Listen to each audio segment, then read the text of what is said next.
Daenerys Targaryen stood on the shores of Dragonstone, the long morning shadows stretching behind her like beckoning fingers of the past. A breeze carried the briny scent of the narrow sea, stirring the banners emblazoned with the three-headed dragon. Even now, after all her victories across the ocean, she sensed a new sort of battle rising on the horizon. But this fight was not for a throne alone. It was for the souls of those still shackled in Westeros, bound by chains that no one wanted to name. She had received word from the far corners of the Seven Kingdoms. Small pockets of men and women toiling in conditions she deemed a new form of slavery. Though Westeros prided itself on having no vast slave markets like those of Essos, Daenerys discovered otherwise. Bondsmen lived in terror beneath unscrupulous lords, debtors worked their entire lives in mines and fields, and whole families were effectively traded from one liege to another as if they were property. When she first heard of it, she hadn't believed it fully.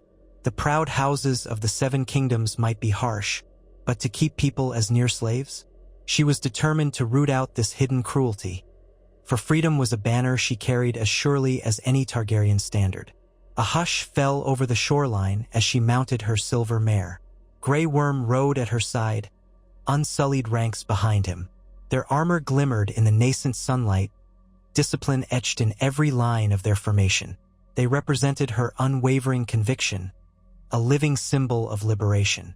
If she could free the unsullied once in Astapor, could she not do the same for those oppressed in Westeros? She nudged her mare forward, the beast's hooves rasping upon pebbles. From her vantage point, Daenerys saw the docked ships that had carried her armies. The wooden decks thronged with the Dothraki, their braids swinging and bells chiming. Yet even the fierce horselords seemed uneasy here in a land so cold and gray, where the foreign tang of pine and salt replaced the dusty wind of the Dothraki sea. Tyrion Lannister stood near the gangplank of one vessel, cloak flapping at his knees. His sharp eyes followed her approach. "Your Grace," he said, bowing his head. "I still wonder if the lords and ladies of Westeros are ready for what you plan to do." She gazed down at him, remembering the endless nights spent on strategy and counsel. They had defeated the threat from the north. They had seen the White Walkers fall. And now they stood in a world shaped by fragile alliances, uncertain loyalties, and an unquenchable thirst for power. Yet all the while, she had learned from Tyrion's counsel and from her own mistakes. She no longer saw the realm as a black and white tapestry of betrayal and justice, but the idea that men, women, and children still toiled and were bartered. It burned in her chest like dragon fire. "I cannot stand idle," Daenerys replied. "Freedom will mean nothing if only part of the world enjoys it." He sighed. "Then I advise we start small. Diplomacy first, if possible." She nodded, though she already knew the path might be steeped in blood. Change of this magnitude rarely came peacefully. She had witnessed the slavers of Essos cling to their chains as though they were lifelines. The lords of Westeros would be no different. For how many centuries had the great houses hoarded power, deciding the fates of small folk as though they were sheep to be herded? "Let us ride," Daenerys said.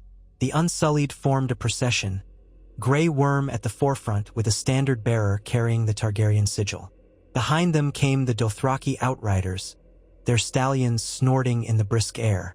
Daenerys led them across the beach, ascending the winding road to the fortress of Dragonstone. Inside the grey walls, ravens waited in the rookery, their claws tapping the stone perches. Messages had been drafted. To the Lords Paramount of Westeros, each letter began.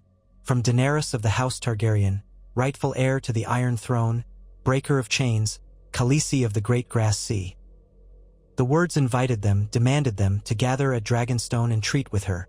The time had come to discuss the condition of the small folk, their rights, and their future. Tyrion ensured that each message was precise and diplomatically worded, but the core of the demand was clear: end all forms of bondage or face the consequences. The ravens took flight into the brightening sky, the black specks vanishing into the distance. "Will they come?" Missandei asked softly. She stood by Daenerys in the war room, maps spread across an ancient wooden table. The flicker of torchlight illuminated her delicate features. "They will have to," Daenerys said, her hand on the map of Westeros. She traced her finger along the outlines of the major seats of power. Winterfell, the Eyrie, Riverrun, Casterly Rock, the Reach, the Stormlands, Dorne. She knew some would respond more favorably than others. The North had been ravaged by war and had no appetite for further conflict. But pride ran deep in houses that had always governed their own. The lords in the West, the Lannisters, would never see her as anything but a usurper. Then there were the Tyrell remnants in the Reach, the Tullis along the Trident, and the Baratheon seat at Storm's End. Though the Baratheon line had splintered, someone would certainly stand in their name. She had to be prepared for all of them. Soon enough, ravens returned. Some scrolls arrived promptly, pledging cooperation or at least a willingness to listen. Others bore sealed refusals, laced with polite dismissals or unvarnished disdain. Within a fortnight, lords and their entourages began arriving, one by one, to Dragonstone's winding causeway. The fortress that once had echoed only with the footfalls of a skeleton crew now buzzed with heated conversations. Servants rushed to prepare chambers, fill goblets, and stoke hearth fires against the chill. Daenerys wore her Targaryen black, her silver hair braided and pinned. She sat upon a high seat in the council chamber, flanked by Tyrion, Missandei, and Grey Worm. Ser Davos Seaworth had come as well, lending what neutrality he could offer. For even though he had served Stannis once, he was beloved by many small folk. For 3 days they negotiated. The lords wore their heraldry, each an emblem of centuries of tradition and fealty.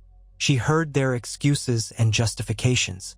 "It is our custom," they said, or "they are sworn to us, not enslaved," or "what of our harvests if the peasants can leave at will?"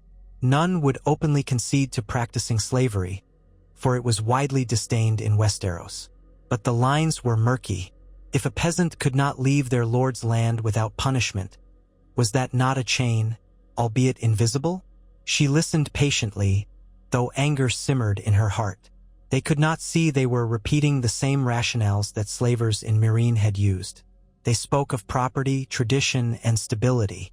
But for Daenerys, their arguments only reinforced the reality that too many in Westeros lived at the mercy of a system that regarded them as assets or tools. On the final day of talks, she rose and spoke. "I have witnessed horrors in Essos," she began, her voice carrying across the chamber's vaulted ceiling. Chains that weighed upon the flesh, whips that tore skin from bone. But there were chains of the mind, too. A man who believes he has no right to his life is as good as sold in the market. The small folk, those you claim as your own, have no choice but to serve.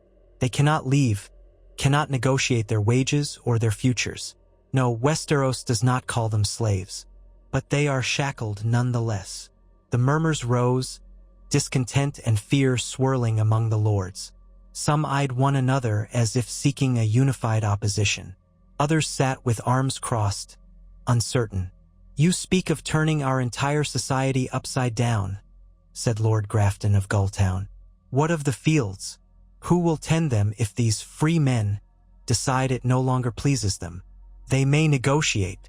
They may hire themselves out to whichever lord or merchant offers them fair wages," Daenerys answered. "If that means you must pay more, then so be it. The time of forcing fealty through fear is at an end." Pushing himself up to speak, a heavy-set lord from the Riverlands blustered. "The entire realm will collapse into chaos if these common folk can roam at will." The tension pressed in like an invisible storm. Daenerys let them see the steel in her gaze. "Then it must collapse and be reborn. I will not stand by while men and women remain trapped in injustice." Tyrion cleared his throat, stepping forward. "Her Grace has proposed a system of charters, granting basic rights to all laborers.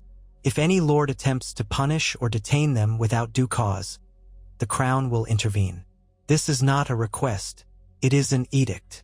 At the word edict, the lords balked. But before their protest could escalate, Daenerys lifted her hand. "I assure you, you will not face this alone. Reforms can be enacted in stages, guided by the crown's resources. However, understand that those who defy me in this will be seen as supporting slavery. I have not hesitated to break chains before. I will not hesitate again." The meeting dissolved into factions. Some departed Dragonstone in a fury, muttering that the Targaryen queen overstepped her bounds. Others lingered, caught between curiosity and apprehension. But the first stone had been cast into the pond, and ripples of change began to spread. Within a moon's turn, word traveled across the 7 kingdoms. Daenerys had declared an end to forced servitude. People began to whisper in the fields of the Reach, in the mines of the Westerlands, along the rocky coasts of the Vale. Quiet hope stirred among the commoners. If the queen truly meant to grant them freedom, then old shackles might be shattered. Yet just as Daenerys expected, there were those who would not comply. Lord Randall of the Stormlands refused outright, claiming no Targaryen held dominion over his ancestral right to keep the small folk in line. Rumors abounded of his harsh punishments for any who tried to flee. Perhaps emboldened by his resistance, other houses also defied the queen in subtle ways. Lords imposed new taxes or used old laws to tie laborers to the land. Discontent simmered as people felt both the possibility of freedom and the sting of deeper oppression. Daenerys's ravens flew again, and her outriders set forth across the kingdoms, proclaiming the crown's new decree in every market square. No man, woman, or child is to be forced into service against their will. Any who obstruct such freedom shall be considered a rebel against the Iron Throne. The words were bold, but enforcement would not be easy. At her side, advisors debated. Some, like Tyrion, cautioned patience. "We have made the law. Give it time to take root. If we push too hard, the realm will erupt into chaos." Others, like Grey Worm, reminded her of the Unsullied's own salvation. "You did not wait in Astapor, my queen. The people need you to act." Daenerys walked a fine line. Each day she wrestled with memory of how she had dealt with the slave masters of Meereen. She had crucified them, burned them. Would that severity only spawn more hatred here in Westeros? Or was it the fire she needed to enforce her will? Ultimately, she chose a measured approach. She sent envoys to rebellious lords, demanding compliance. She offered incentives, reduced taxes, trade privileges to those who swiftly embraced the new edict. And as news spread of the queen's generosity in certain regions, some lords chose to adapt rather than risk her wrath. But in the cracks of the realm, far from any seat of power, a spark of revolution ignited. Small folk banded together in secret gatherings, galvanized by traveling storytellers who spoke of the breaker of chains. She freed the Unsullied. They whispered around campfires. She freed the slaves of Meereen. Now she comes to free us. Furious and hopeful, they began to organize. For the lords who resisted, these gatherings spelled danger. Laborers in their fields suddenly refused to work under the old system. Towns under harsh rule rose in open rebellion. In some places, self-proclaimed free companies of peasants roamed the countryside, burning the manors of lords who they deemed cruel. The wave of revolt spread faster than Daenerys or her council could anticipate. It began in the Westerlands, a cluster of mines near Castamere, once infamous for the Lannisters' brutality, erupted into chaos when miners locked themselves inside the tunnels, refusing to emerge until the local lord recognized their right to wages. The lord responded by sending his guards to break the strike, unleashing bloodshed. The surviving miners fled deeper into the darkness, forging a hidden camp. Word reached them that a Targaryen outrider had delivered a royal proclamation, but the local authorities had disregarded it, calling it nonsense. Enraged, the miners emerged one night and attacked the guard barracks, their only weapons the pickaxes and hammers they used to extract ore from the stone. The revolt spread as other villages joined, fueled by anger that had festered for generations. Stories of revolt soon came from the Reach, where a group of farm workers refused to pay the new taxes. In the north, rumors circulated that a portion of House Bolton's old strongholds, left in disarray after the wars, were reasserting dominance over the peasants in brutal ways. Freed or not, fear ruled there, and it would take only a single flame to set the entire region ablaze. Daenerys stood upon the high balcony of Dragonstone, gazing at the restless sea. She could feel the realm trembling like a horse about to bolt. She had wanted a peaceful transition, if possible. Yet each report confirmed that conflict had already begun. Lords and peasants clashed, each side invoking her name. Some praised her as a savior, others cursed her as an invader. She knew she had to act decisively, or all would be lost to chaos. She issued a royal decree to gather her forces. The Unsullied, the Dothraki, and new levies sworn to her cause marched forth. If the old lords would not bow to her edict, she would enforce it. The Iron Throne, she decided, was an afterthought. Her reason for crossing the sea had always been to reclaim her birthright, but it was also to break the wheel of oppression. Riding at the head of her column, Daenerys thought of how she had once dreamed of the people of Westeros cheering her as their queen. Now the roads were filled with uncertainty. As her army advanced, some villages welcomed her, raising cheers for the breaker of chains. Others locked their gates, uncertain whether they faced a conqueror or a liberator. She passed farmland where the crops stood untended, the peasants having fled or risen in arms. Smoke drifted on the horizon, some sign of a skirmish or burning manors. Dragonstone had been left under the watch of a token garrison and a handful of loyal knights. She led the majority of her might inland, determined to quell the violence. Yet each step forward felt like stepping into shifting sands, for the lines between friend and foe were blurred. Lords who accepted her cause still feared losing their centuries-old hold on the land. The small folk who adored her cause sometimes distrusted her personally, unsure if she was truly a queen of the people or simply another ruler using them as pawns. The first major standoff occurred near the Rainwood in the Stormlands. Lord Randall had barricaded his ancestral seat with a small but well-trained garrison.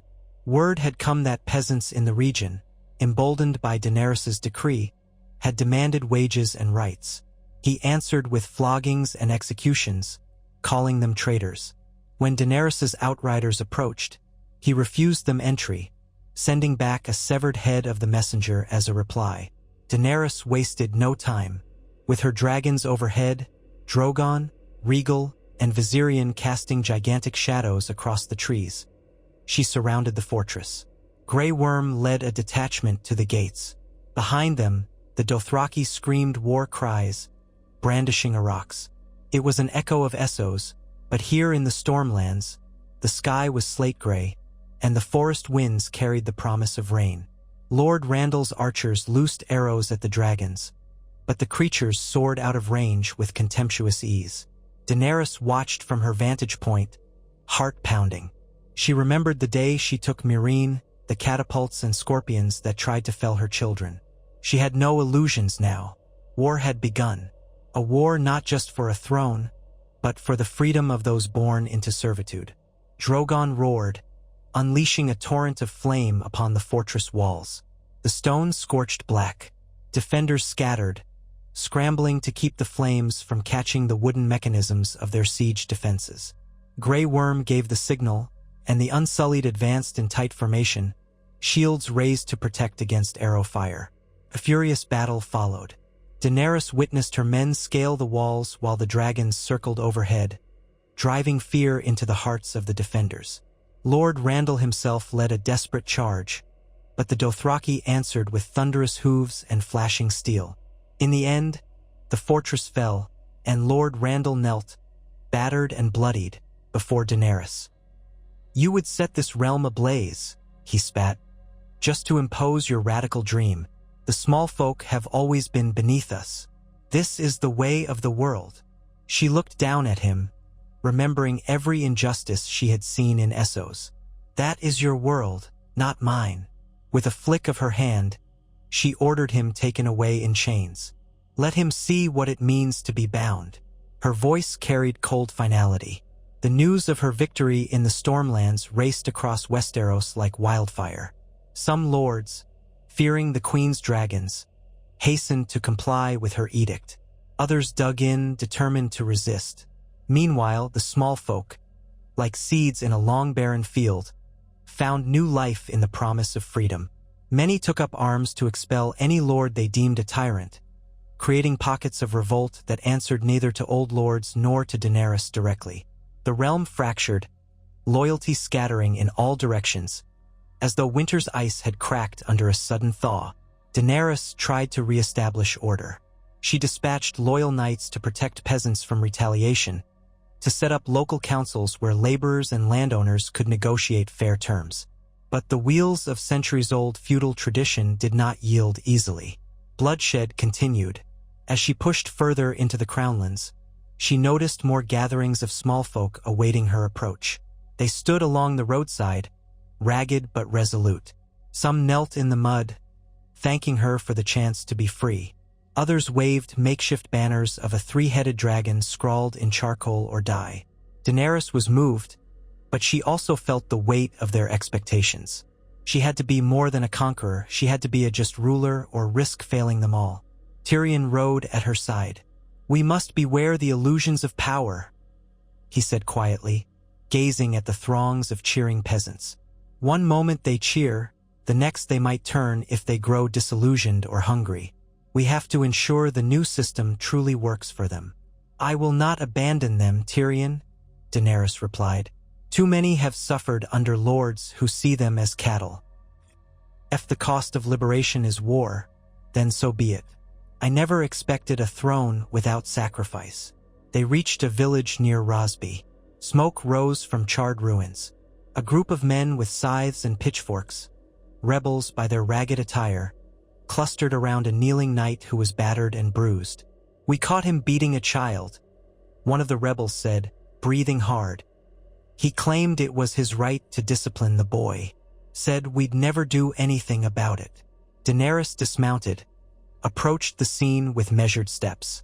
Her heart pounded as she gazed at the kneeling knight, who wore the colors of a minor house sworn to Rosby.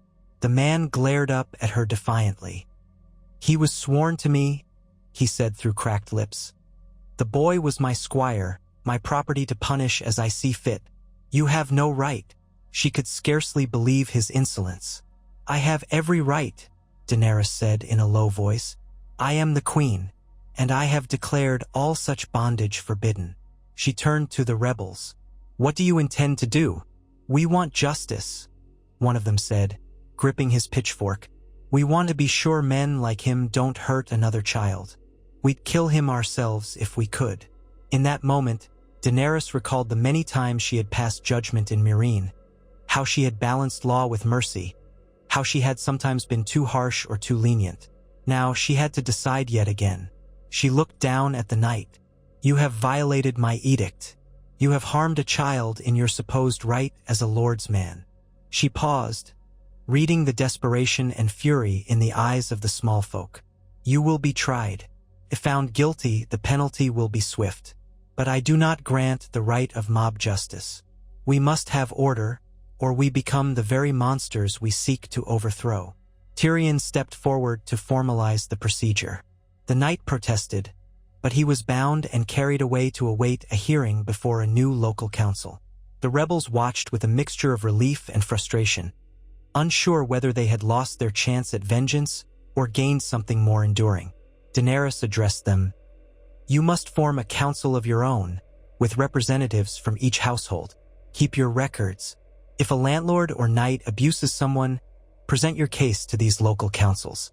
My officers will support and enforce their decisions. This is how you will govern yourselves." A murmur ran through the crowd. Self-governance was an alien idea to many, but hope flickered. Daenerys could see it in their eyes. She and her army continued onward, leaving the scorched village behind. Each stop told a similar tale.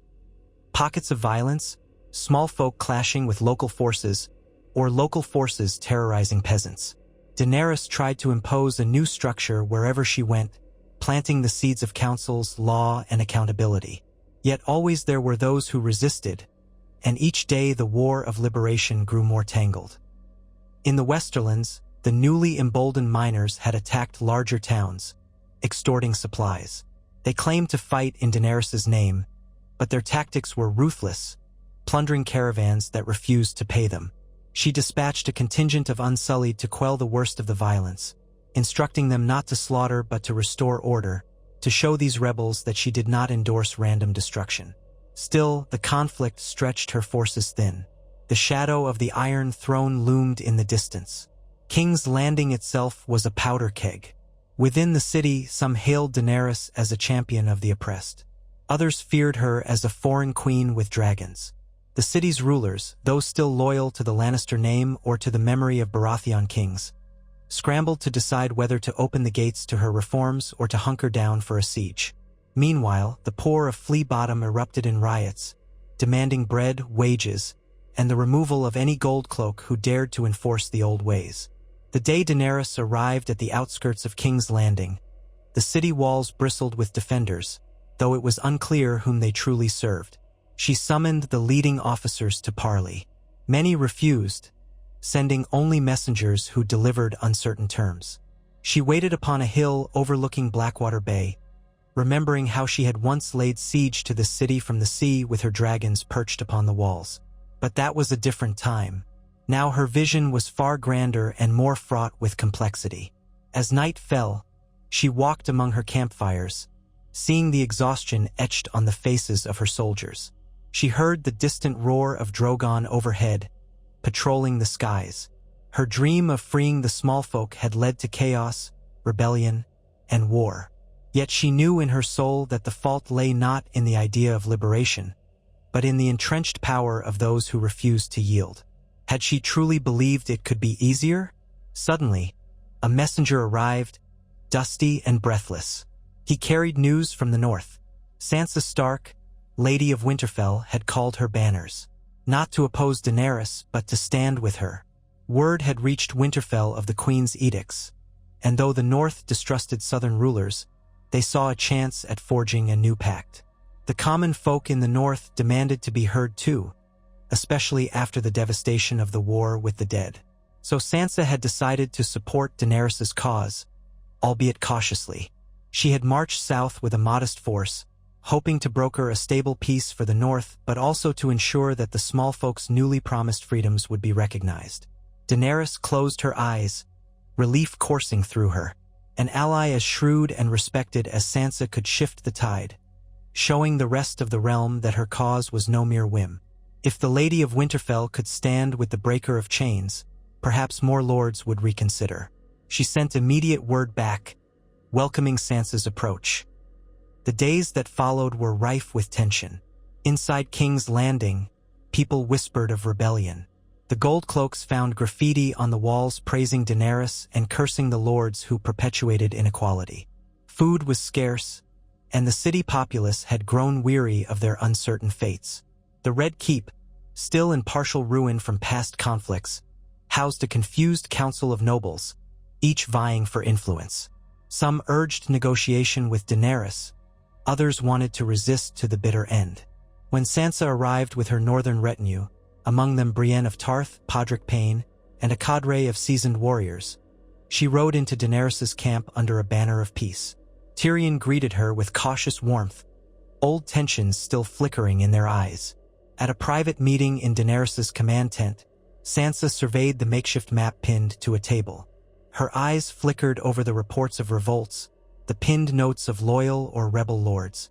The North has always prided itself on its independence, she said softly, glancing at Daenerys.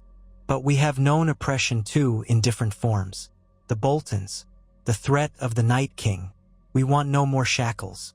Your cause, if it truly frees the small folk, is one I can support. But you must ensure the realm will not dissolve entirely. The North will not suffer another cataclysmic war. Daenerys nodded.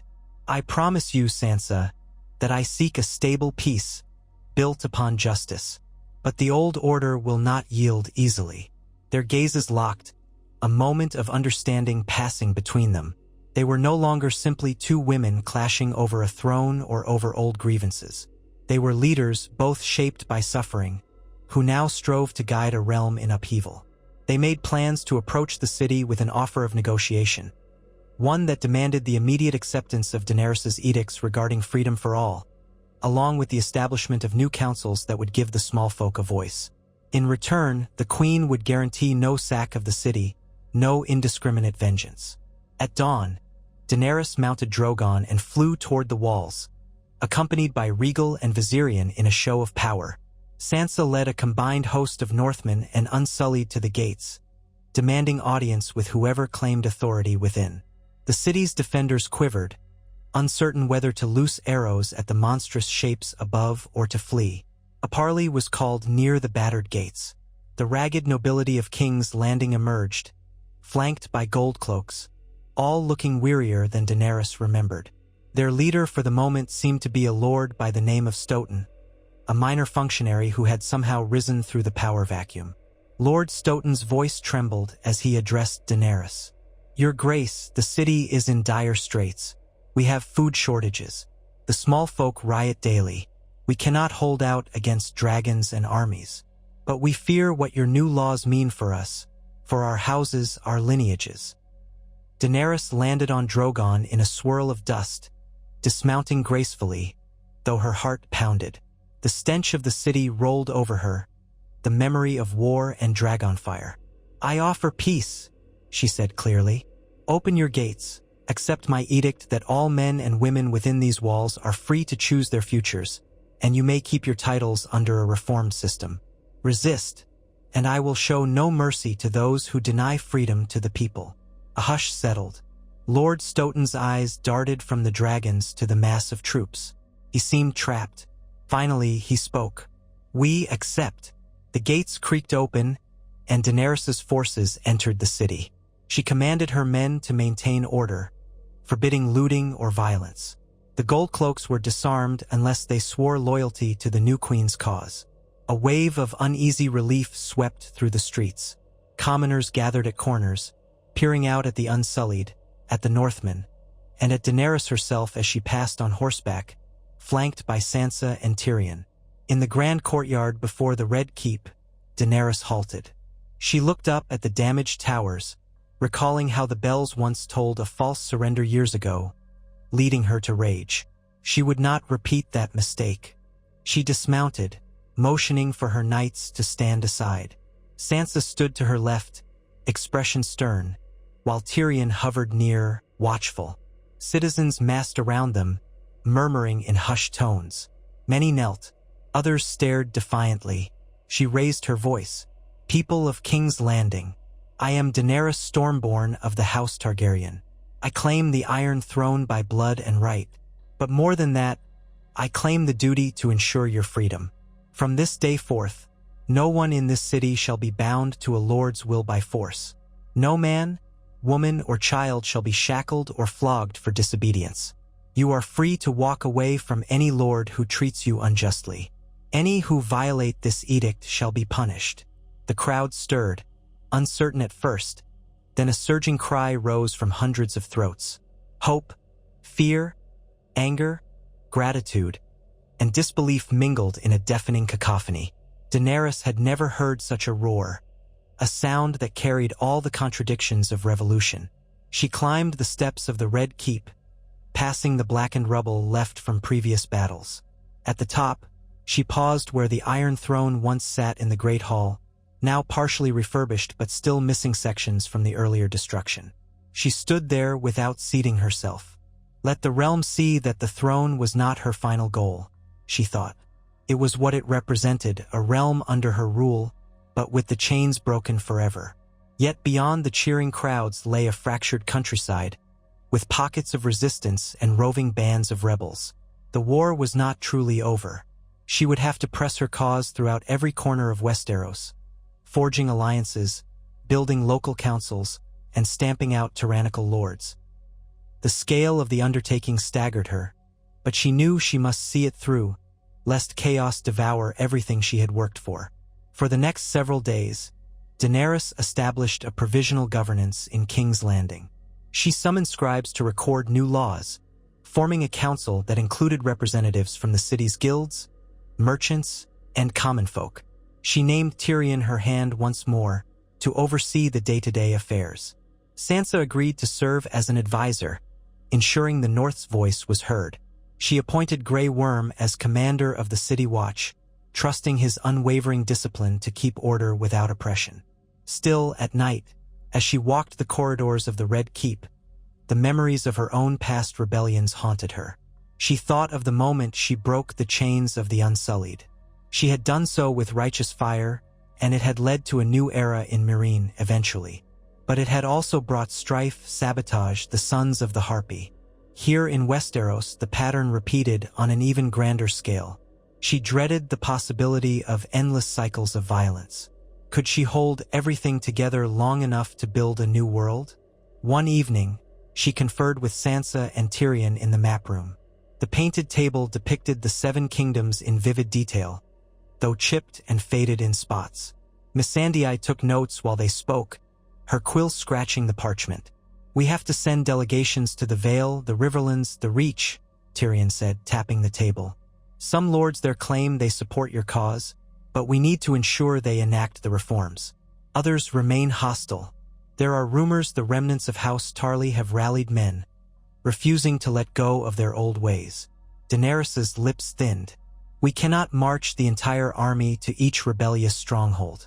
We need a network, local enforcers, perhaps. Or we empower the small folk councils themselves to defend their rights." Sansa nodded. "In the north, we have the advantage of local leadership that respects my family.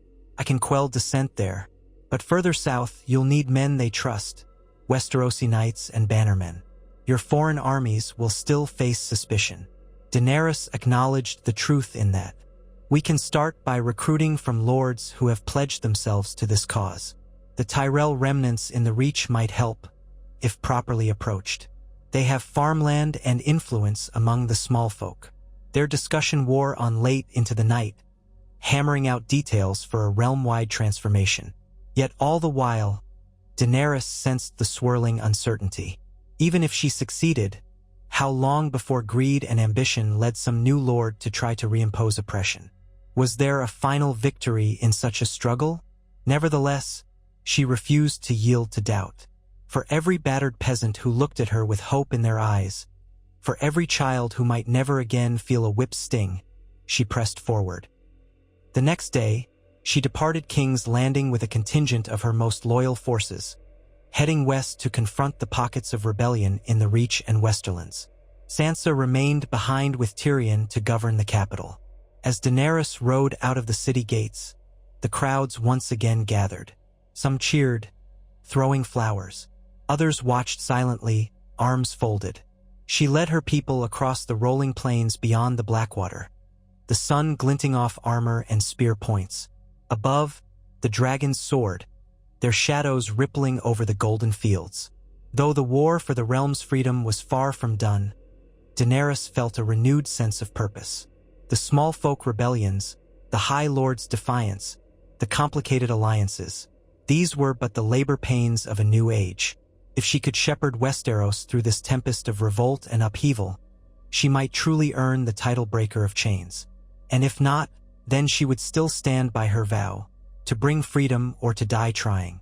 Onward the queen marched, the thunder of hooves echoing the thunder in her heart, leaving footprints of change upon a land long shackled by tradition. Through valleys and villages, across rivers and roads, the banners of the 3-headed dragon billowed in the wind, and the promise of liberation followed in its wake. The gods alone knew what final shape Westeros would take, but Daenerys Targaryen would see the dream through, forging her destiny with fire and blood, and, she hoped, with justice and mercy. Daenerys led her forces along the Rose Road beneath autumn's fading light. Each village showed turmoil, scorched fields, uneasy whispers, but also sparks of hope. Many spoke of freedom at last, though some still doubted any ruler's promise. At one hamlet, a band of peasants calling themselves the True Freed had clashed with House Tarly's men. Both sides froze at the sight of dragons. Daenerys ordered them to stop. The peasants claimed they acted in her name against cruelty. The Tarly soldiers branded them outlaws. She declared she would punish oppression or new tyranny equally. Humbled by her dragons, they surrendered. A local council was formed to settle grievances. Moving west, she saw peasants roaming in armed bands, sometimes seizing property.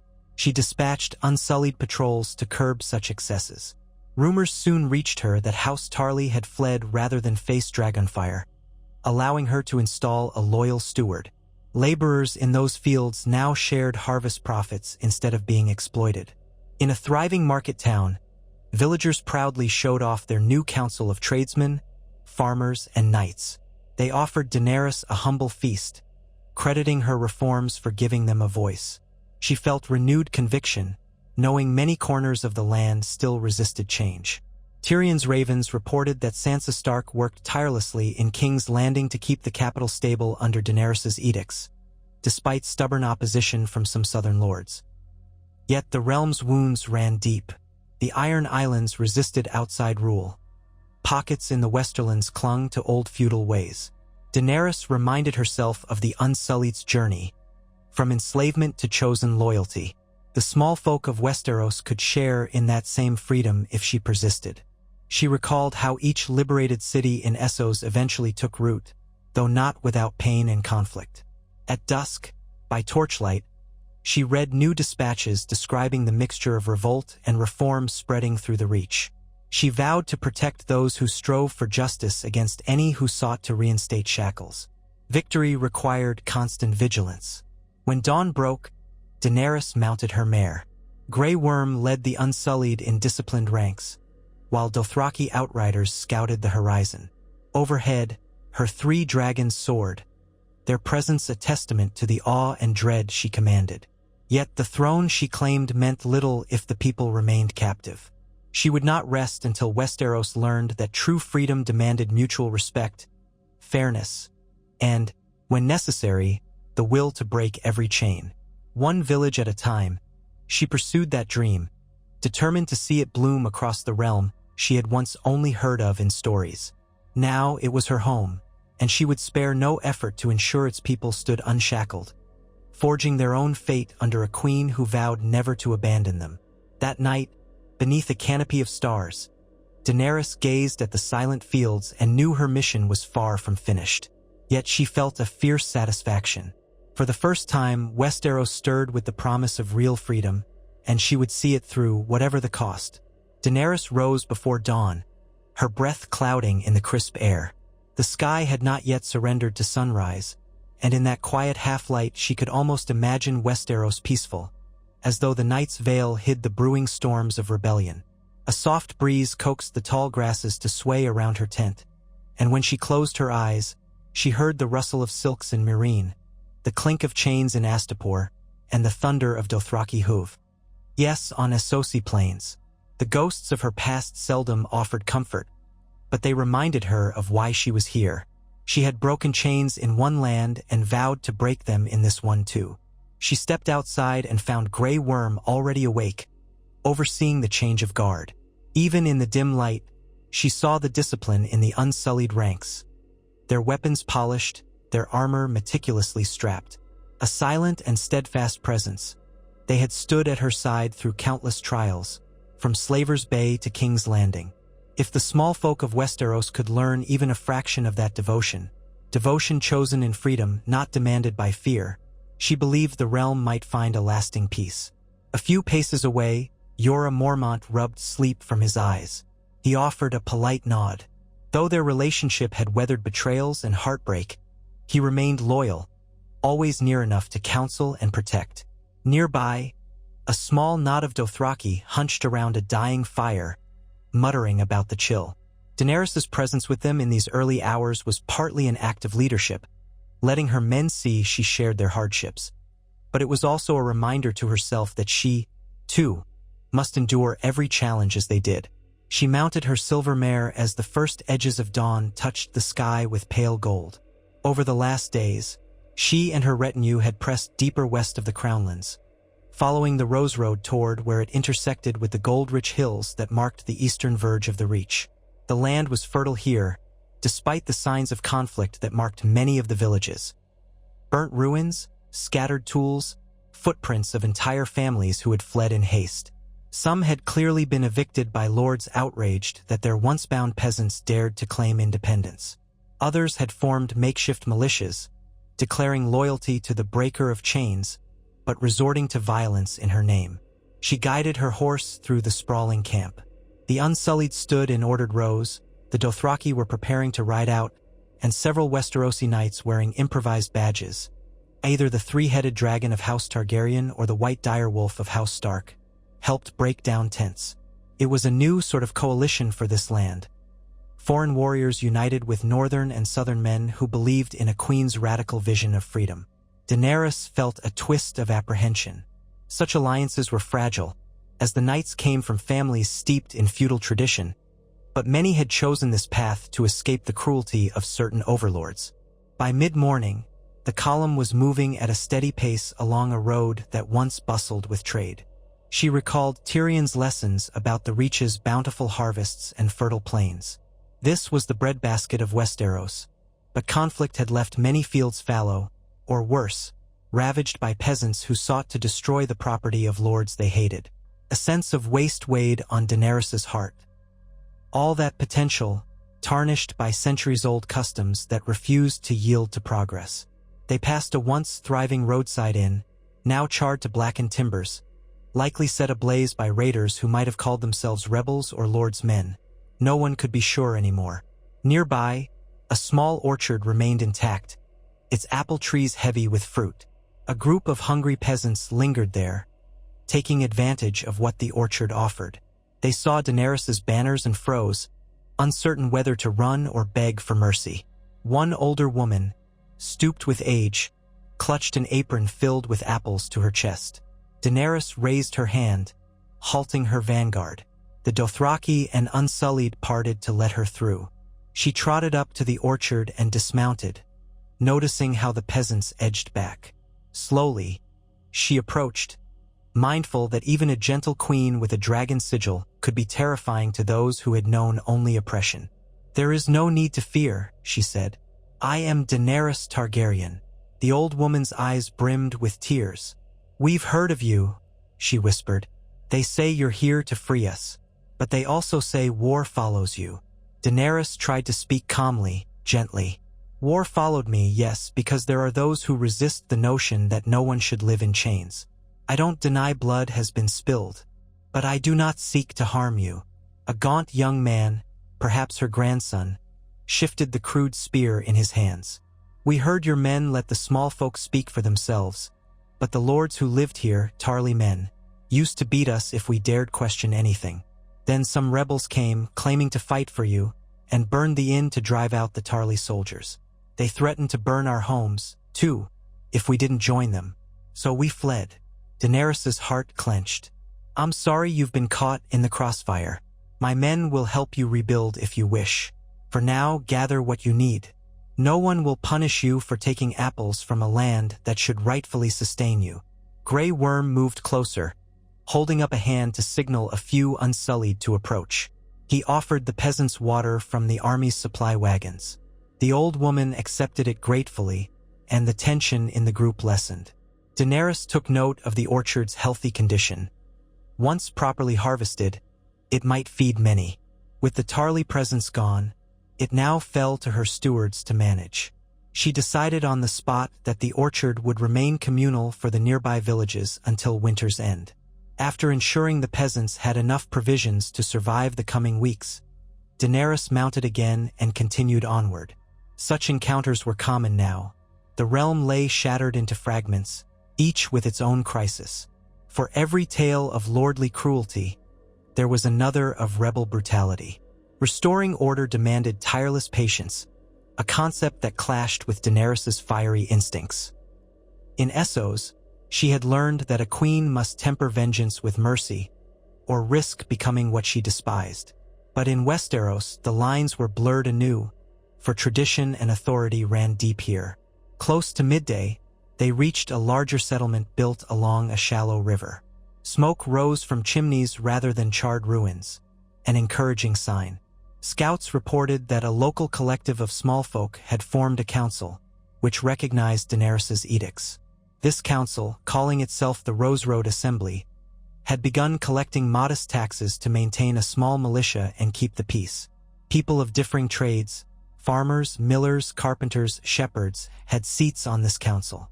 Daenerys felt a flicker of hope. Perhaps the concept of communal governance had taken root here more smoothly than in other places. The assembly's representative was a barrel-chested farmer named Aelsander, who greeted Daenerys with a wavering bow in a makeshift courtyard. A few wooden tables lined the perimeter, stacked with flour sacks, raw wool, and crates of vegetables. Around them, townsfolk gathered, glancing curiously at the arriving queen and her formidable entourage. "Your Grace," Aelsander said, "we're honored you've come. We've tried to keep the peace, but we're no warriors. We've had to negotiate with roving bands who claim to fight for you, yet some do more harm than good." Daenerys could taste her frustration. "I know. I've heard such accounts across the land. They twist the meaning of freedom into a license for violence." Aelsander nodded gravely. "Exactly so, but we manage, mostly. We formed this council and agreed that no one person, no knight, no merchant would hold power over the rest. We use the taxes to pay a handful of defenders, men we trust, who keep out bandits. It's been better than before. No lord telling us to break our backs with no reward." Daenerys noticed a few older men and women watching from the crowd, some with arms folded in skeptical postures. She wondered how many of them missed the old ways or worried about the future. "I'm pleased you found a path that works," she said. "But do you have enough for winter? And do you fear retribution from any great house that might want to reclaim this region?" Aelsander exhaled. "We've set aside supplies, but winter is always uncertain. As for the houses, we've heard House Tarly is all but broken, and other lords, maybe House Hightower or House Rowan, might eventually come. We stand ready to plead our case. If they come peacefully, we'll deal fairly. If not..." He did not finish. The tension in his voice suggested the council would fight if cornered, though they lacked the means to oppose knights or professional soldiers. Daenerys dismounted. She beckoned Tyrion closer. "We can't leave them undefended. We'll need to ensure a stable foundation here, or all this can crumble." Tyrion nodded, stroking his scar. "Agreed, Your Grace.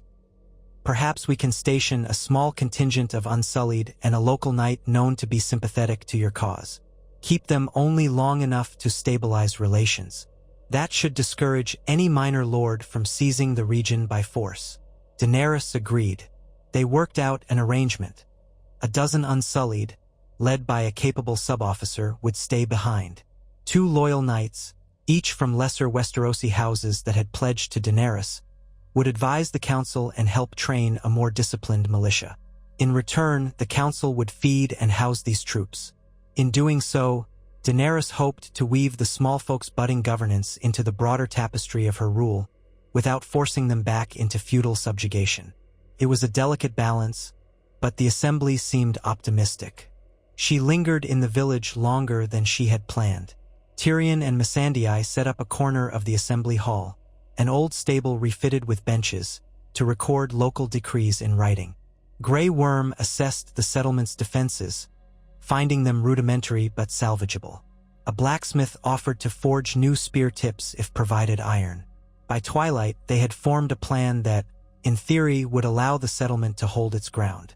As Daenerys made ready to leave, she noticed how the crowd's anxiety had softened into cautious warmth. Children peeked from behind doorways, no longer hiding, while neighbors shared lanterns to illuminate her departure. The hush of autumn night settled over the village as she led her column away, hearts heavy with the knowledge that success here was just a speck of light in a realm still clouded by conflict. They pressed on. Days turned into a fortnight of marching, halting for brief negotiations, then marching again. Daenerys found that the more remote the settlement, the more unpredictable the power dynamic. Some places had embraced her reforms wholeheartedly, while others trembled under petty tyrants who exploited confusion for personal gain. Whenever she encountered these pocket tyrants, a minor landed knight claiming hereditary rights, or a rebel chief proclaiming themselves Lord of the Freed, she gave them a single chance to surrender and accept her oversight.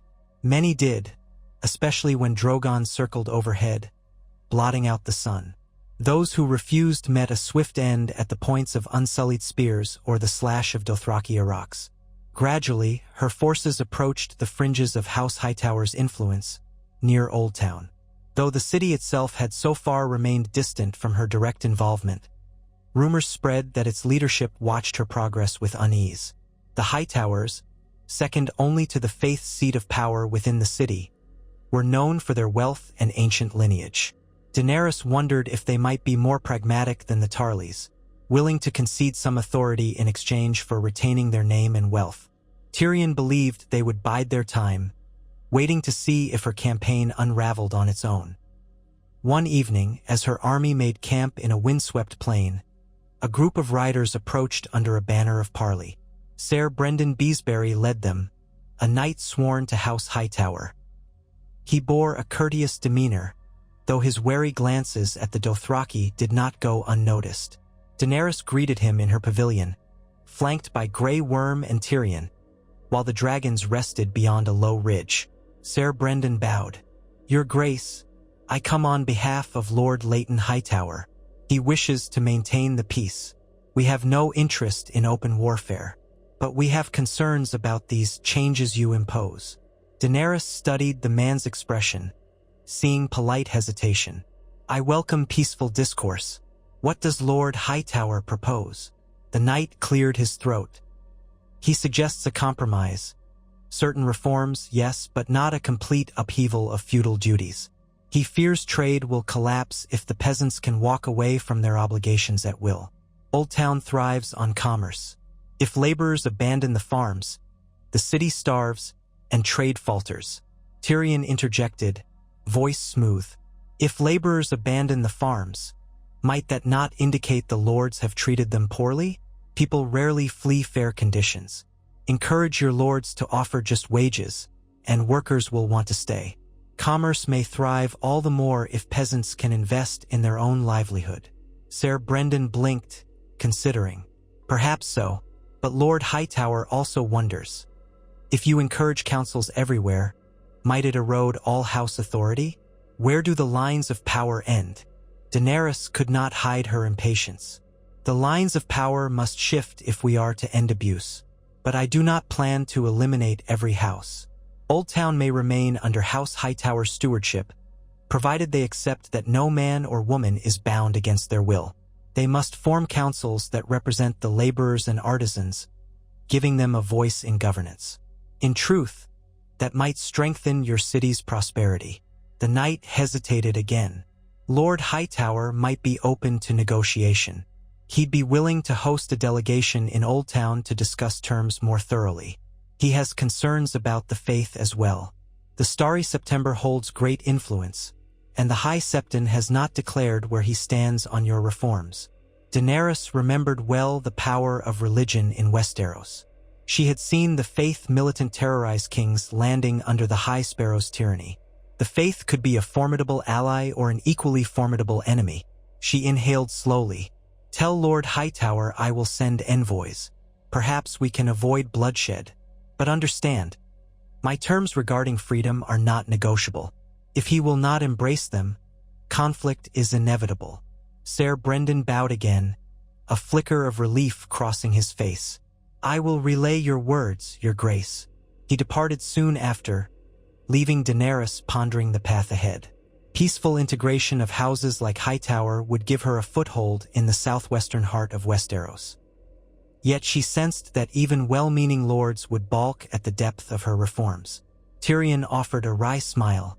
"Maybe we can persuade them that more freedom leads to more trade. Greed can be quite motivational when used correctly." Daenerys gave a faint laugh. "Perhaps.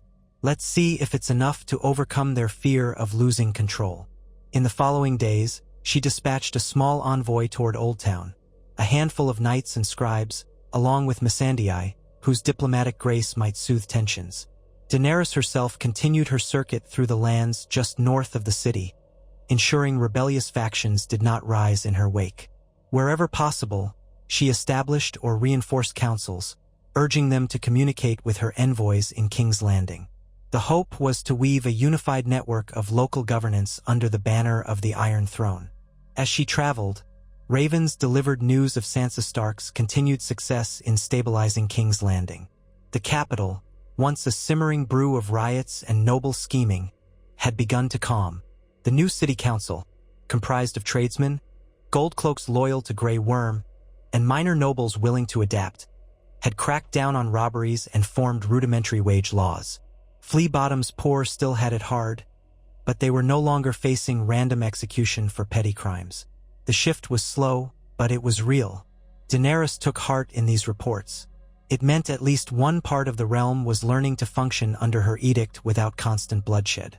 By the time her forces neared the Mander River, winter's approach could not be denied. The days grew shorter and the nights colder.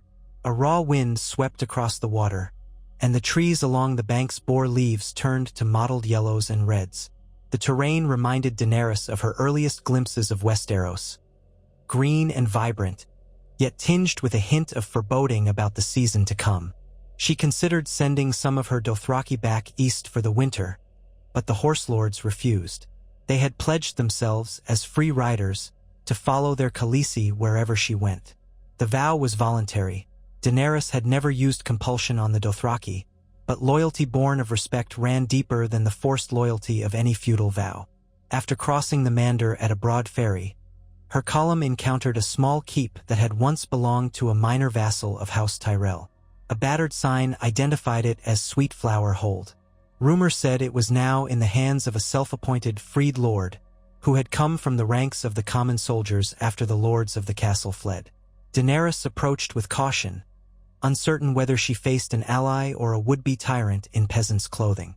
A drizzle set in as they arrived. The keep's walls were not tall, but they were made of sturdy stone. A few men in ragged tabards scrambled atop the battlements. They appeared poorly trained, fumbling with crossbows and spears. Daenerys and Grey Worm halted out of arrow range, studying the structure. No banner flew overhead, only a crude painting of a broken chain scrawled on the gate. Tyrion shaded his eyes. A symbol of freedom, presumably, but we'll see what they've done with it.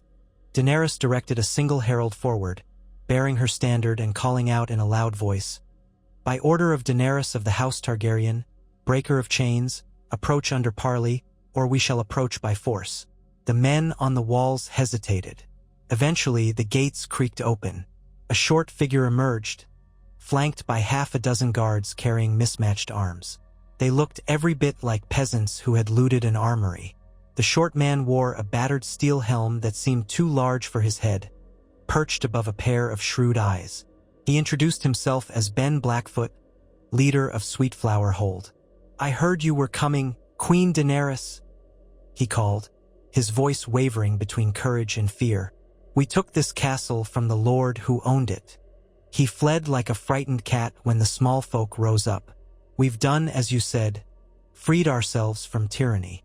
Daenerys rode closer but kept Grey Worm and her retinue at her side. "And what have you done since claiming this place?" Ben Blackfoot looked proud. "We let the peasants from nearby fields come inside. We share the storehouses. No whips, no forced labor. We follow your example more or less." Daenerys frowned at his careful words. "But do you collect taxes? Do you punish people who disobey you?" He shrugged. "We do need to protect ourselves, so we have rules. If someone won't work, they don't eat. If they steal from the storehouse, we lock them up until they learn their lesson. But it's fair. Fairer than the old lord ever was." Tyrion cleared his throat. "Do you allow them to leave if they choose?" Ben's lips twisted. "We do. But some left and joined a band of raiders who came back to plunder us. We had to fight them off. A handful of us died. So now we're more careful. We keep watch on anyone leaving to be sure they're not bandits in disguise." Daenerys understood the precariousness of the IR situation. The region was chaotic, and each settlement felt compelled to defend itself. Still, vigilance could tip into tyranny. She recalled how swiftly post-liberation Meereen had descended into violence when trust frayed. She studied the keep's walls. "I appreciate your determination to protect those within, but you cannot become what you once despised. If you guard your gates too fiercely, watch your neighbors too suspiciously, you'll trade one yoke for another." Ben stood a bit taller, bristling. "We're doing our best. These are dangerous times." Daenerys inclined her head. "I don't doubt it, but you now hold a seat of power that once belonged to a lord. If you claim to follow my ideals, then you must form a proper council. You cannot rule as a single man, no matter how well-intentioned. Invite farmers, tradesmen, women, elders, any who live here, to share in decision-making. You'll keep your storehouses safer with communal trust than with iron bars." A flicker of uncertainty crossed Ben's face. Maybe, but how do we do that? She gestured to Tyrion and a few scribes. They will help you set it up. If you accept, we'll leave a small group of soldiers to assist you in defending this place without turning it into a fortress of fear. This is the model we've used elsewhere. Will you accept it? Ben looked back at his ragged guards. For a moment, Daenerys saw relief in his eyes. Perhaps the burden of leadership had weighed on him more than he admitted. All right, he said. We'll do it. Thus began a few days of reorganizing Sweetflower Hold. Daenerys stationed a handful of Unsullied there, and Tyrion assisted the people in drafting a charter for a local council. They determined how to distribute stored grain, assigned watchers for the gates, and established guidelines for fair labor contributions. The farmland beyond the castle's modest walls would remain free for any who wished to farm. In exchange, they'd tie the portion of their produce to the Hold's communal granary. Punishments for serious crimes would require a council vote, with oversight by a Targaryen-appointed knight for a set period. It felt cumbersome, but it was far more equitable than one man seizing power in her name. During this process, Daenerys spoke with villagers who confessed they were weary of endless flux. Some had lived under a cruel lord, then under brigands, then under another band claiming allegiance to Daenerys. If the newly formed council could give them stability, they would gladly embrace the queen's cause. Daenerys realized, not for the first time, that consistency might be the real balm for these wounded communities. On the fourth day, a raven arrived bearing news from Old Town. Missandei reported that Lord Leighton Hightower wished to meet Daenerys in person.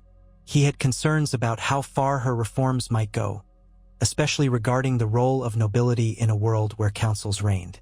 But he also seemed eager to avoid a full-scale assault on his city. She wanted to leave at once, but Tyrion advised caution. The approach to Old Town was well guarded by rivers, watchtowers, and potential ambush points. If the Hightowers decided to betray her, an unprepared arrival could be disastrous. Still, Daenerys believed she had to seize this chance. Bringing Old Town under her banner peacefully would be an enormous victory, both symbolic and logistical. Old Town was the seat of the Citadel, the Starry September, and the Hightower itself, a beacon of trade and religion. If it embraced her decree, other holdouts in the Reach might follow suit. The future shape of Westeros could hinge on how this negotiation went. She set out with a carefully chosen escort, a mix of Unsullied, a few Dothraki outriders, and knights from houses already pledged to her. Grey Worm insisted on leading the protective cordon. Tyrion accompanied her as advisor, while Yora rode at her side. She left behind enough forces to safeguard the newly formed councils in the countryside. Word spread quickly among the small folk that the queen would soon meet the famed Lord Hightower, whose authority and wealth rivaled many a great house. Traveling south along the Honeywine River, Daenerys noticed a shift. The land here seemed less ravaged, with fields still tended, though the laborers worked under watchful eyes. The looming presence of Old Town, as well as the zeal of the faith, might have discouraged the wanton destruction so common elsewhere. Occasionally, she passed small chapels or shrines to the Seven, where local septons chanted prayers for peace.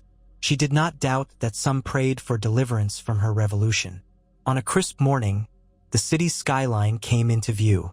Old Town's famous high tower rose like a colossal candle above a labyrinth of stone buildings and docks.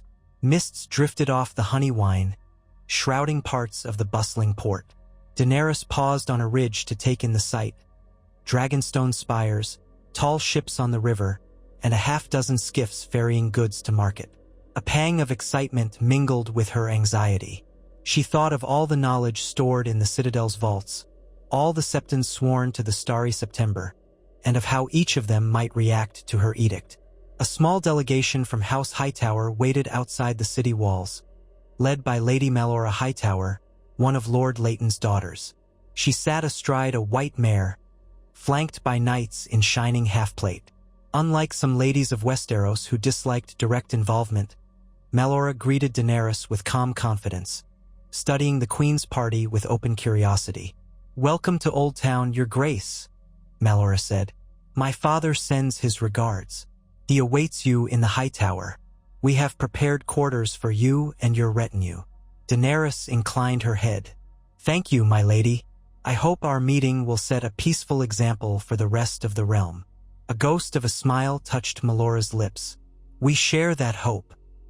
They entered the city through its bustling gates, passing under the watchful gaze of guards wearing the Hightower sigil, a green lantern upon white. Inside, the cobbled streets teemed with life. Merchants hawked spices, fishwives yelled prices, and septons walked in pairs chanting devotions. Buildings soared 3 or 4 stories high, overshadowing narrow alleys. Here, the faith's presence was strong. More than once, Daenerys glimpsed passers-by crossing themselves at the sight of the dragons overhead, as if seeking the Seven's protection. Melora guided them toward the waterfront, and there Daenerys beheld the majestic tower that gave the family its name. It stood on an island linked by a massive stone bridge, rising high above the harbor. At its crown burned a bright beacon, its flames visible for miles. The high tower had withstood centuries, even millennia, some said. Daenerys considered the symbolism. A towering edifice of tradition, now faced by the unstoppable wave of her revolution. A hush settled over the crowd as Daenerys led her horse across the bridge. The Dothraki outriders, uneasy in such a cramped urban environment, kept their hands on their araks. Grey Worm and the Unsullied formed a quiet guard, disciplined footsteps echoing against the stone. Tyrion rode behind, face impassive. Daenerys felt an almost tangible tension in the air, as though the entire city watched them, uncertain whether to cheer or tremble. They reached the base of the high tower, where a grand entrance of pale stone steps awaited. Servants hurried forward to take the horses. Lady Melora dismounted smoothly, dusting off her skirts, then beckoned for Daenerys to follow her inside. The interior hall soared to a vaulted ceiling, lit by cunningly crafted lamps that flickered with warm light. Tapestries depicting Old Town's storied history adorned the walls. Founding myths, the arrival of the faith, the city's maritime triumphs. A pair of guards opened tall oak doors, revealing a plush antechamber. Standing there, clad in robes of silver and dark green, was Leighton Hightower himself. Age lined his face, and white hair framed a keen, introspective gaze, as though he spent more time in scholarly pursuits than at feasts. He descended a few steps to greet Daenerys, leaning lightly on a cane. "Queen Daenerys Targaryen," he said, his voice surprisingly strong. "I bid you welcome to Old Town. My home is yours while you are here." She inclined her head. "Lord Hightower, I appreciate your hospitality." He gave a measured nod. "Come, let us speak privately. I understand your time is precious, and our city stands at a crossroads." Daenerys followed, accompanied by Tyrion and Grey Worm. Lord Leighton led them into a smaller council room with a long table of polished oak. A window offered a view of the harbor below, where ships glided along the Honeywine. Missandei was already there, standing beside a scribe's desk. She smiled in relief to see Daenerys. Additional figures waited in the chamber. A gaunt man in Septon's robes, presumably a high-ranking member of the faith, and a stern-faced knight wearing house colors unfamiliar to Daenerys, possibly one of the city's protectors. Once everyone settled, Leighton Hightower dismissed the others in the room except the Septon, his daughter Melora, and a steward to serve refreshments. He turned to Daenerys, gripping the top of his cane. "Your Grace, I am a man of knowledge and tradition. Old Town has endured many cataclysms and changed hands more than once in the annals of history. We have seen Targaryens, Gardener Kings, and even briefly the rule of House Hoare. Yet we remain. Now you come to alter the structure of society itself. My father told me once that stability is the bedrock of civilization. Your reforms threaten to shake that bedrock." Daenerys met his gaze, calm but firm. "Change always shakes the comfortable ground beneath our feet, Lord Hightower. But traditions that keep people in invisible chains cannot be allowed to stand.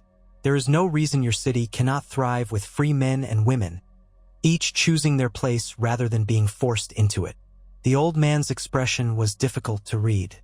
"You speak with conviction, but even if we accept these counsels, how do we preserve order?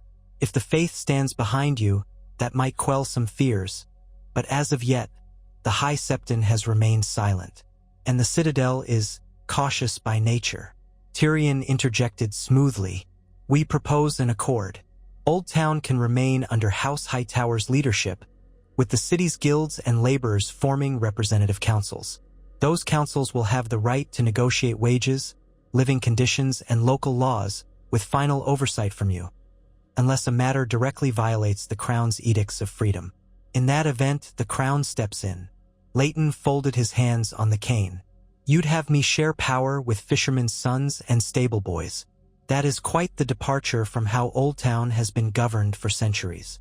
Daenerys's tone softened slightly. Those fishermen's sons and stable boys keep Old Town running. They crew your ships, till your fields outside the walls, and fill your market stalls. If they have no voice, dissatisfaction festers. We've seen the result. Revolt, chaos, bloodshed. Empower them fairly, and they'll support your house. The Septon in the corner stirred, clearing his throat. Your Grace, might I speak? Daenerys nodded. Of course. He stepped forward, face solemn. I am Septon Allard, confessor to Lord Hightower. The faith teaches compassion, but also the importance of lawful harmony.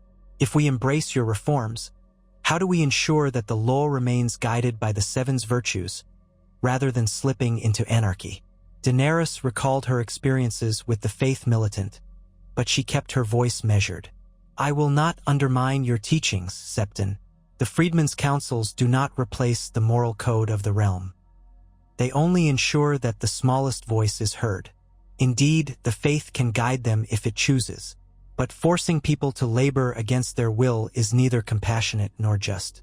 I believe the Seven would agree. A faint smile touched the Septon's lips. You speak well, Your Grace.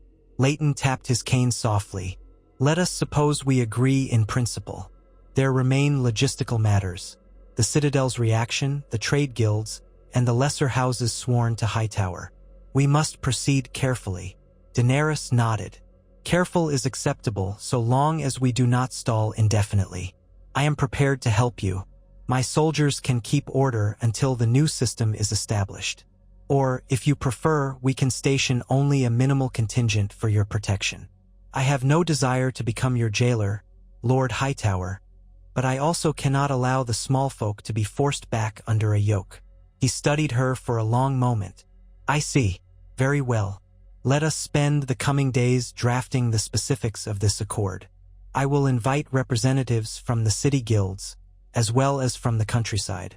We shall attempt to hammer out a compromise that fits both your vision and our city's needs.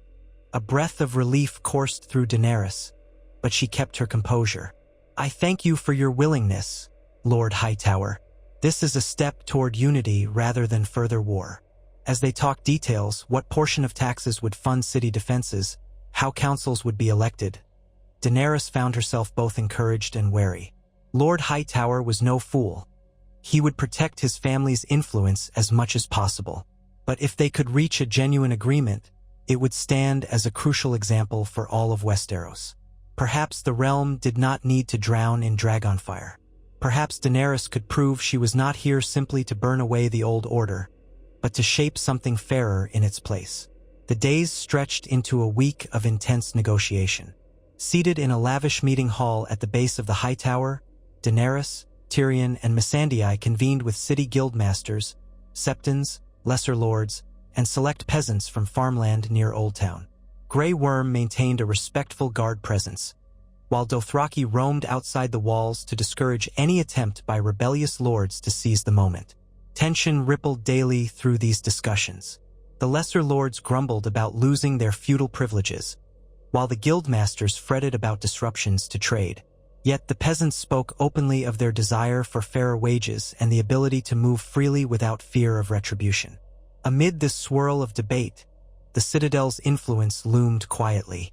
The Archmasters had not publicly opposed Daenerys' reforms, but Tyrion warned that they might attempt more subtle resistance if they saw the realm in danger of fragmentation. The learned men of the Citadel had shaped centuries of knowledge, custom, and law. If they refused to accept the new reality, the realm's administrative backbone could crack. Yet a few maesters discreetly visited Missandei, expressing cautious curiosity. They had heard of the new freedmen's councils and wondered about the long-term implications for knowledge, record-keeping, and the governance of towns and cities. Some suggested that, in time, a standardized code of laws and charters might unify the realm far more effectively than the old patchwork of local edicts. Even the Starry September's high-ranking septons became involved. At first, they feared a wave of moral disorder if peasants were no longer tethered to lords who enforced the faith's customs. But Daenerys reminded them that free folk might be more inclined to true devotion if it was chosen, not mandated. She also pointed out that oppression bred resentment, which could corrode faith from within. Gradually, a group of septons voiced support, insisting that justice and mercy were at the heart of the Seven. Others still held reservations, but the rift in the faith's leadership gave Daenerys an opening to press forward. At last, a compromise took shape. Old Town would remain under House Hightower, but a newly formed Council of Guilds and Laborers would wield significant authority over trade agreements, wages, and local justice. The faith would observe and guide moral disputes, but it could not mandate labor or punish those who chose to leave a lord's service.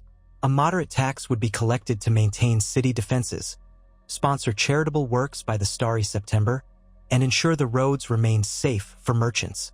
Daenerys would place a limited garrison in the city, 50 unsullied and a few loyal Westerosi knights, to ensure that the freedmen's rights were not trampled. Meanwhile, an official delegation from Old Town would travel to King's Landing to coordinate with Sansa Stark and Tyrion's staff about implementing these changes across the wider region. The final day of negotiations found Daenerys standing with Lord Hightower in a chamber high in the tower. The wide window overlooked the city's sprawl and the waters beyond. Leighton's old eyes roamed over the rooftops, the columns of smoke rising from hearths and forges, the bustle of countless lives below. He seemed contemplative, burdened by the magnitude of what he had signed. "You know," he said quietly, "this is not how I expected to spend my twilight years, renegotiating the order of the world." Daenerys joined him at the window. "My lord, I understand. In my own way, I never expected to be here either. But the world changes. Better we guide it wisely than cling to the old ways until they destroy us." He tapped his cane on the floor. "You are certain, then, that this new order will last?" She thought of Astapor and Meereen, how each city had teetered on the edge of chaos. Yet in the end, the ideals of freedom had persisted, even if the road was rocky. "I cannot be certain," she said. "People will always wrestle with greed, pride, and fear. But I believe that if we give them the tools to govern themselves fairly, to choose their destinies, we stand a better chance of lasting peace than we ever did under a system that denies them a voice." Leighton sighed. "Then let us pray to the Seven it is so. The High Tower stands to guide ships safely home, even in storms. If we can guide our city through the storm, perhaps it shall endure yet another age." Daenerys smiled gently. "That is all any of us can do, guide, rather than crush." On the morrow, she would depart Old Town, having achieved one of her most significant diplomatic victories. Rumors had already begun to spread that the mighty Hightowers had found common ground with the Targaryen Queen of Revolution. Such news would carry enormous weight, likely convincing some hesitant lords to bend rather than risk war. Others would see it as proof that Daenerys' changes were more than a passing fever. The next dawn broke cold and bright. Daenerys and her party mustered in the courtyard of the Hightower, saddling horses and checking supplies. Missandei would remain behind briefly to oversee the initial establishment of the council, while Tyrion traveled with Daenerys once more. Lady Malora and a few other Hightower representatives prepared to journey north to King's Landing, armed with official documents describing the new arrangement. Grey Worm tightened the straps on his armor, casting watchful glances at every guard in the area. The Dothraki, who had spent their time in Old Town's outskirts, seemed eager to return to open country. Before Daenerys climbed into the saddle, Leighton Hightower approached her one last time. He offered a small, leather-bound book. "This is a volume penned by my grandfather on the governance of Old Town through the centuries. I suspect it may interest you, your grace, as you continue shaping a new Westeros." She took it, touched by the gesture. "Thank you. I will read it." She mounted her mare, taking one final look at the towering beacon overhead. Then she led her column out through the city gates. The roads outside Old Town remained dotted with scattered villages, many uncertain how to respond to this new alliance. But as word of the accord spread, Daenerys found fewer hostile parties obstructing her route. Most realized that if Lord Hightower, the ancient guardian of the city, had accepted her reforms, then perhaps open defiance was unwise. Still, not every holdfast would willingly follow Old Town's example. Daenerys had received intelligence that certain lords in the Shield Islands, Keyholt, Oakenshield, South Shield, and Green Shield, were fortifying their positions, refusing any outsiders who bore the Queen's banners. The Shield Islands were strategic outposts that guarded the mouth of the Mander from pirate raids. If they chose to resist her, they might disrupt the flow of trade and hamper her ability to supply the freedmen's councils. But pressing that far west was a major undertaking, requiring a naval effort. She couldn't simply march her army over open water. Tyrion broached the subject one evening as they camped near a fork in the road. "The Shield Islands worry me, Your Grace. They could become a staging ground for your enemies to mount a blockade or even a rebellion at sea." Daenerys studied the map by the dim firelight. "Agreed. I cannot let that fester. But I do not have a large navy. Most of the fleet that brought us from Essos was scattered in earlier conflicts or diverted to patrol near King's Landing." He arched a brow. "We may need alliances with coastal lords who have their own ships, or the Ironborn, though that is a gamble." Daenerys recalled the Iron Islands' fractious state. The defeat of Euron Greyjoy had left a power vacuum. Yara Greyjoy held the largest claim, but many captains still roamed the seas, free of her authority. "The Ironborn are as likely to raid those islands themselves as they are to help me secure them." Tyrion shrugged. "Perhaps Yara Greyjoy could be convinced. She once supported your claim when we fought Cersei Lannister together. But she'll want concessions, maybe guaranteed autonomy for the Iron Islands under your broader rule." The notion of granting the Iron Islands wide autonomy raised caution in Daenerys. "I won't allow them to continue reaving along the coasts. My entire cause is to end oppression. Raiding innocent communities is no better than owning slaves." Tyrion nodded. "Understood. But if Yara can maintain discipline among her people, we might find an accord. It's worth a raven, at least." Daenerys's gaze drifted across the campsite. The men who had once been foreigners in this land, unsullied Dothraki, slept beside northern and southern knights under the same sky, united by an idea. She felt a surge of resolve. "Yes, we will reach out to Yara. The Shield Islands must not remain a stronghold of feudal tyranny." As the nights grew colder, Daenerys pressed on through the southwestern reaches of the Reach, planting seeds of reform wherever she could. She found that Old Town's willingness to deal had a powerful ripple effect. Peasants felt emboldened to form councils. Local lords grew cautious about resisting, and many petty tyrants realized their position was no longer secure. Some tried to negotiate partial reforms, enough to keep themselves in power while offering the small folk mere tokens of freedom. Daenerys usually insisted on stricter terms, true councils, transparent law, and guaranteed mobility for workers. It was an ongoing dance, each step a mixture of diplomacy and implied force. All the while, ravens came and went, bringing word from King's Landing or the north, from Dorne or the Vale. Sansa Stark had begun forging pacts with houses in the Stormlands who remained uncommitted after the downfall of Lord Randall. Arya Stark, it was said, had returned briefly to Winterfell, then departed again on some secret errand. Daenerys wondered if the younger Stark might appear suddenly at some critical juncture, as she was known to do. Jon Snow's name also circulated. He remained in the far north, beyond the Wall, leading a rebuilding effort among the free folk. He had not openly sided with Daenerys's reforms, but he was no enemy. The realm was full of uncertain alliances, each a thread in the tapestry of peace or war. Daenerys also received discreet messages from beyond the continent.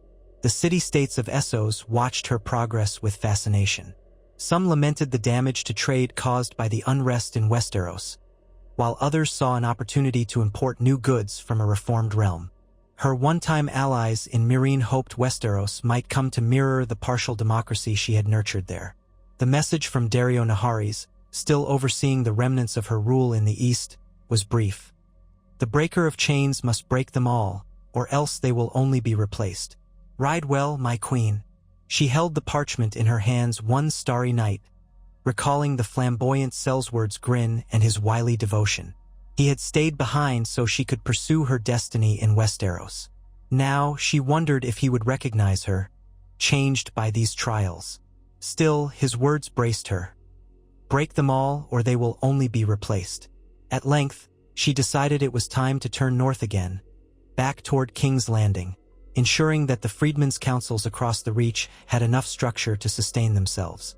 She left behind small contingents of unsullied or loyal knights in crucial locations, forging a chain of communication that would, in theory, bind the region to her broader designs for the realm. The scouring of the southwestern lands took many more weeks, during which she had to quash a few lingering enclaves of violent zealots, both rebellious peasants and minor lords. But by the onset of winter's first true bite, the southwestern circuit had yielded real progress. Hundreds of thousands of small folk now lived under councils or charters guaranteeing basic rights, and local lords who complied found that peaceful commerce began returning. Daenerys missed her dragons. In deference to Old Town's concerns, she had allowed Drogon to range farther afield during the negotiations. Regal and Viserion often hunted along the coastline. She spotted them occasionally at a distance, dark silhouettes cruising the skies. Though she loved them fiercely, she understood the primal terror they inspired in everyday folk, especially in a city as religiously and scholastically inclined as Old Town. Balancing the display of power with the wish to avoid mass panic was an ongoing dilemma. Yet whenever the dragons rejoined her, circling overhead with triumphant roars, she felt a flood of warmth and certainty. They were her children, her living flame, a reminder of the legacy she carried from old Valyria to the Seven Kingdoms. Her final gathering in the Reach before returning east took place at the famed fortress of Highgarden, still abandoned by the Tarleys who had once claimed it in the aftermath of House Tyrell's downfall. It stood empty, a grand seat of power overshadowing quiet fields. The keep's gardens were overgrown, the fountains silent. She had installed a caretaker to watch over it, but no official occupant resided here since Samwell Tarly had renounced any claim, focusing on his calling as a maester. Daenerys found the castle's emptiness unsettling, as though a once-living heart had ceased to beat. Yet it also served as a symbol of what had been lost in the countless wars.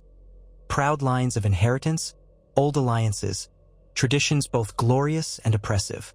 Daenerys summoned the freedmen's councils from across the Reach to convene here. Over 100 delegates arrived. Laborers, merchants, hedge knights, minor lords, even a few septas. They met in Highgarden's great hall, where the Tyrell sigil of a golden rose still adorned the walls. Daenerys listened as they shared their challenges, ensuring fair distribution of harvests, paying for local militias, balancing the faith's moral strictures with personal freedoms. She offered guidance, but encouraged them to rely on each other's collective wisdom. There, in that echoing hall, they debated like equals, forging a nascent democracy of necessity. To Daenerys's mind, it was messy, fractious, but alive, an energy of possibility that she had always hoped to see flourish in Westeros. When the assembly ended, Daenerys addressed them from the dais once graced by Margaery Tyrell and her forebears. "Remember," she said, "I can help you stand. I can shield you from those who would enslave you, but you must walk forward on your own legs. True freedom isn't a gift that can be granted once and never tended. It's a garden that must be cultivated daily. If you let weeds of greed and cruelty take root, no queen or dragon can save you. Stand together, resolve disputes with fairness, and let no one put you in chains again." Their applause, hesitant at first, rose to a resonant thunder in the vaulted chamber. Some tears were shed, some fists raised. Daenerys felt an ache in her chest, half pride and half worry. The freedmen's councils would struggle mightily, but they had tasted the first breath of choice. That taste, she knew, could be more potent than any chain, forging a unity no whip could break. Finally, she departed Highgarden, heading northward. Winter winds nipped at her cheeks as she rode, the dragons overhead swirling in the gray sky. Reports from King's Landing suggested Sansa had maintained relative calm, though there were rumors of tensions with certain Vale lords who resisted the freedmen's edicts. Daenerys resolved to address that next. The Vale might prove the next great obstacle or opportunity, depending on how Lord Robert Arryn and his regent lords responded. The roads were not easy in winter's early grip. Frost rimed the edges of ponds, and the breath of men and horses misted in the air. Daenerys's column, though smaller now, still presented a formidable sight. Knights from the Reach, the Stormlands, and even a few from the Westerlands rode among the Unsullied, while the Dothraki scouts patrolled for bandits. A sense of weariness settled over them all. They had won crucial victories: Stormlands, King's Landing, Old Town. But the campaign to truly transform Westeros seemed endless. One dusk, as they made camp in a sparse woodland, Daenerys found herself remembering the simpler days when she had traveled with a single khalasar across the Red Waste. Then, at least, she had known the shape of her struggle, survival pure and direct. Here, the struggle was larger, more political, entangled in centuries of custom and prejudice. She was forging not just an army or an empire, but a new social contract. The scope of it sometimes left her breathless. Yet she could not retreat. The memory of all those who had suffered under Lash and Brand spurred her forward. She walked among her troops, exchanging a few words with the Unsullied who stood watch, with the Dothraki who dozed by small fires. She paused at the tent of a wounded knight from House Caswell, who had taken an arrow in a recent skirmish. When she knelt beside him, offering a simple blessing for swift recovery, he looked at her with eyes filled not with the worship or terror she often saw, but with a quiet respect for a ruler who genuinely cared. It warmed her more than any blaze could. Before retiring for the night, she stepped away from the flicker of torches, away from the hum of voices, to a solitary clearing. Overhead, the sky glittered with stars. Drogon, Regal, and Viserion soared in the distance, shadows against the moonlight. She inhaled the cold air, letting her mind drift. In her youth, she had once prayed only for the chance to go home. Later, she had prayed for strength to liberate slaves. Now she prayed, if the gods still listened, that she would neither falter nor become a tyrant in the process of building something new. The line between justice and cruelty could blur in the heat of conflict. She had to remain vigilant. When dawn came, they continued their journey. Snow dusted the higher ground, turning the world a pale, muted gray. Villages grew scarcer as they approached the Crownlands, the farmland less fruitful in the icy air. Smoke rose from the chimneys of small cottages, but the fields around them were empty of workers. Many had presumably taken shelter until spring or found ways to sustain themselves that did not involve braving the cold. Daenerys worried about the winter's toll. Even with freedmen's councils ensuring fair shares, the realm's supply lines were fragile after years of war. At last, the spires of King's Landing came into view on the horizon. The city walls stood firm, though still marred by the damage of past conflicts. Gates stood open during daylight hours, but the Goldcloaks and Unsullied stationed there were vigilant. As Daenerys entered the city with her retinue, she saw signs of tangible improvement. Fewer vagrants roaming the streets, a better organized marketplace, and watch patrols that did not harass the common folk as they once had.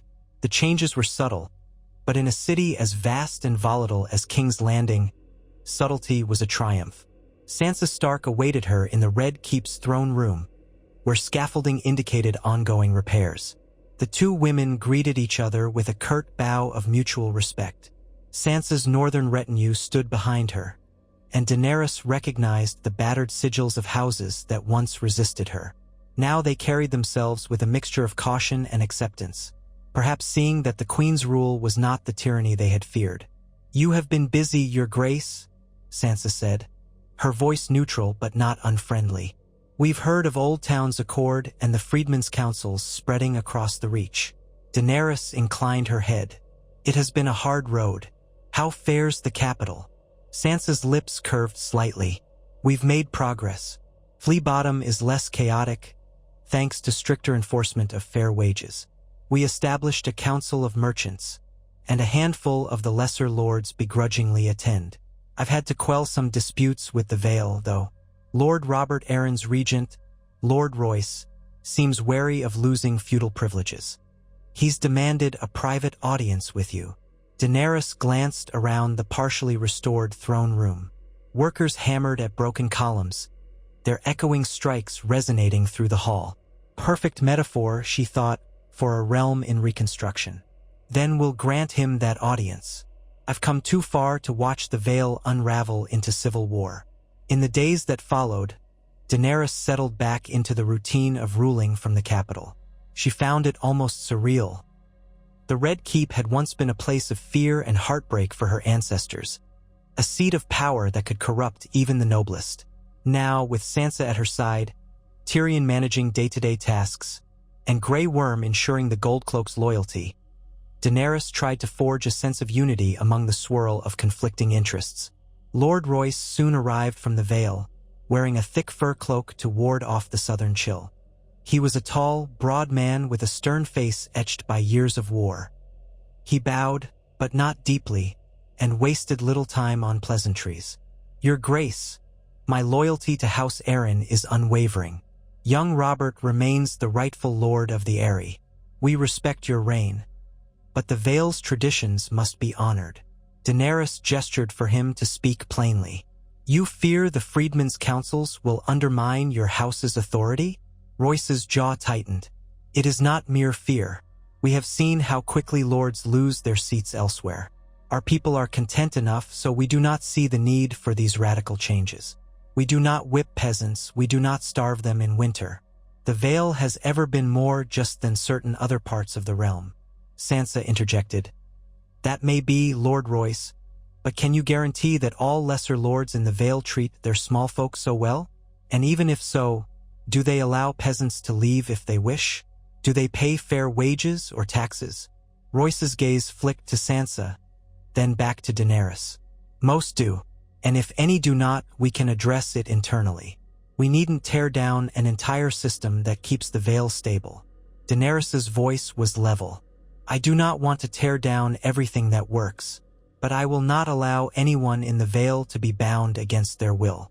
If the people truly are content, councils will only affirm that. Let them speak, and you will have nothing to fear." Royce grimaced. "We've heard how councils form. They demand votes, they question taxes and levies for the knights who defend our borders. How do you expect us to maintain the Knights of the Vale if the small folk refuse to support them?" Tyrion, who stood nearby, piped up. "If your knights are truly seen as protectors, the small folk will support them willingly. If they do not, it suggests your knight's presence is resented. The Freedmen's Councils aren't about letting peasants avoid all duties. They're about ensuring duties are fair and chosen, not imposed by fear." Royce paced for a moment, struggling with the concept. Finally, he exhaled. "I will not speak for all the Vale's lords, but if we are compelled by the crown, we must comply. Still, I ask for time to implement these councils gradually. Time for Robert Arryn to adjust his leadership under these new rules." Daenerys considered. "Time you shall have, but not to stall. We will set a schedule for each region in the Vale to form councils, starting in major towns and spreading outward. If any lord refuses outright, I will consider that open defiance of the Iron Throne." Royce placed a hand on his breastplate. "I appreciate your willingness to compromise, Your Grace. I hope we can preserve the Vale's stability in this new era." With that, the path toward reformation in the Vale took shape, albeit haltingly. Royce left the Red Keep, carrying with him a formal decree. Daenerys quietly instructed Tyrion and Sansa to dispatch observers, loyal knights and scribes, into the Vale, ensuring that progress would be measured and real. She could not occupy every corner with the Unsullied, but she could keep watchful eyes in place. Winter pressed harder now, a gloomier cold settling over King's Landing. Snow seldom fell in the capital, but gray skies brought icy rain. Mud churned in the streets, and the commoners huddled in cramped housing. Daenerys directed more resources to feed the poor, mindful that hunger could breed revolt. She ordered certain storerooms in the Red Keep open to share grain, though she had to do so carefully to avoid creating chaos among the masses. Sansa collaborated with local merchants to regulate bread prices. It was a delicate dance, balancing generosity with sustainability. All the while, rumors circulated about scattered rebellions flaring again in pockets of the Westerlands, where old Lannister bannermen refused to yield. The Riverlands faced sporadic violence, but with House Tully resurging under Edmure's leadership, some councils had formed near Riverrun without major bloodshed. Dorne, famously independent, largely kept to itself, though a few Dornish lords expressed sympathy for Daenerys' cause, provided she recognized their traditional autonomy. Each corner of the realm needed tending, like the corners of a vast orchard. Daenerys could not prune every branch alone. Yet for all these challenges, there were glimmers of hope. Travelers reported that in certain towns, freedmen's councils had begun preparing for the next planting season, ensuring that laborers would be compensated fairly in the spring. Young men and women took pride in learning new skills, no longer bound to whatever trade their lord dictated. In King's Landing itself, a sense of order returned, though the city would never be entirely calm. Flea Bottom's inhabitants formed a rudimentary association to handle local disputes, a seed of self-governance in a place once ruled by crime lords and gold cloak brutality. One bitterly cold evening, Daenerys stood on a balcony overlooking the city, a thick cloak around her shoulders. The wind stung her cheeks, but she remained, gazing down at the flickers of torchlight below. She felt Tyrion approach. "Is it all you dreamed it would be?"